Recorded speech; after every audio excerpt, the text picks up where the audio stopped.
السلام علیکم ورحمۃ اللہ وبرکاتہ۔ دوستو، میں معاذ احمد اور آپ دیکھ رہے ہیں المعاذ اسلامک اکیڈمی یوٹیوب چینل۔ دوستو، آج کے سبق میں ہم آپ کو پڑھانے والے ہیں زا، سین، صاد اور شین اور ضاد کا مخرج۔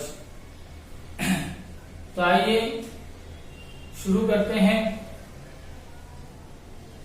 زا، سین، صاد کا مخرج زبان کی نوک اور دونوں دانتوں کے درمیان کا حصہ۔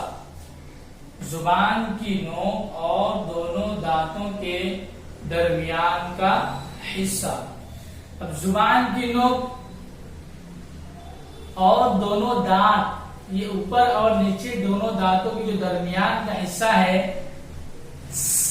اس طریقے سے یہ دونوں دانتوں کو جب ملائیں گے تو زا ادا کرتے وقت جب دونوں دانتوں کو ملائیں گے تو اس میں کرنٹ سی ہلکی سی آواز آئے گی،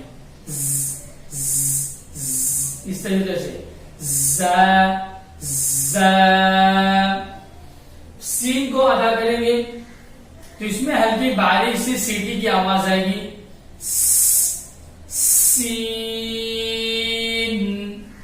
اسی طرح جب صاد کو ادا کریں گے تو یہ حرف موٹا پڑا جاتا ہے، آواز اس کی ہیوی ہوگی، آواز سیٹی کی طرح نکلے گی لیکن ہیوی آواز، ہیوی ساؤنڈ کے ساتھ نکلے گی، صاد صاد۔ اس طریقے سے آئیے شین۔ شین کا مخرج زبان کا بیچ کا حصہ اور اس کے مقابل اوپر کا تالو۔ تو زبان ہماری ہے، اس کے جو بیچ کا حصہ ہے اور اوپر کا تالو، یہ جب ملیں گے تو وہاں سے ادا ہوگا شین شین۔